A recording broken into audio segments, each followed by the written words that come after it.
নমস্কার বন্ধুরা, আজকে আপনাদের নিয়ে চলে এলাম চন্দনেশ্বর মহাদেব মন্দিরে। এখানে আজ ভান্ডারার বিশেষ আয়োজন ছিল আর সকাল থেকে ভক্তদের ভিড় উপচে পড়েছে। আমরাও সেই ভিড়ের মধ্যে দাঁড়িয়ে মহাদেবের দর্শন করলাম। লোকসংখ্যা এতটাই বেশি হয়ে যায় যে অনেক অপেক্ষার পর মন্দিরের প্রাঙ্গণের মাটিতে বসে আমরা প্রসাদ খেলাম। অনেকে বলে যার ভাগ্যে থাকে সেই পায় মহাদেবের এই বিশেষ প্রসাদ। হর হর মহাদেব। আমরা সবাই মিলে এসেছি মৌসুম খেতে।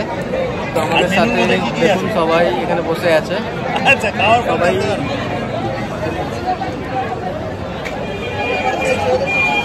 এই আমাদের জয়ন্ত, ঋতুরাজ, সবাই মিলে আমরা মহোৎসব খেতে মহাদেবের ভোগ খাবো এখন। হর হর মহাদেব, হর হর মহাদেব, জয় মা। হর হর মহাদেব। এই দেখুন ভোগ আসছে এখন। এই ভোগ এলো, এবারে আমাদের ভোগ বিতরণ করা হবে। দেখুন কতজন, হাজার হাজার লোকে বসে আছে, সবাই ভোগের জন্য অপেক্ষা করছে।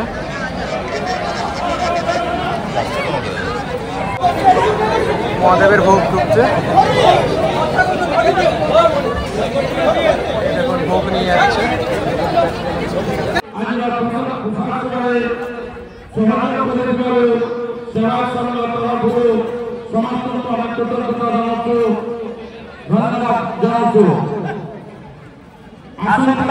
এখানে আমরা প্রায় 30 মিনিট ওয়েট করেছি, কিন্তু এখনো পর্যন্ত কোনো আমাদের প্রসাদ দেওয়ার কোনো পাতা এখনো দিয়ে যায়নি।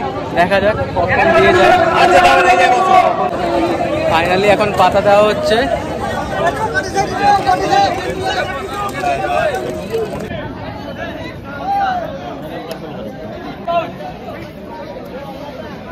পাতা দেওয়ার পর চলে এলো শাকের তরকারি, তারপর রাইস অ্যান্ড তারপর ডাল।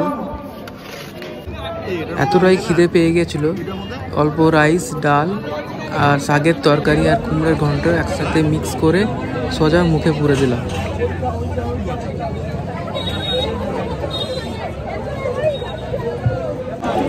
টেস্ট অসাধারণ, টেস্ট কোনো কথা হবে না, জবাব নেই। এখন চাটনি, পরে সম্ভবত পায়েস। হ্যাঁ, পায়েস। এইমাত্র আমরা ভোগ খেলাম। ভোগ খাওয়ার পর এই জাস্ট বেরোচ্ছি সবাই মিলে। খুব ভিড় হয়েছিল, সবাই এসেছিল মহাদেবের ভোগ খেতে। এই মন্দিরে এটা এন্ট্রান্স।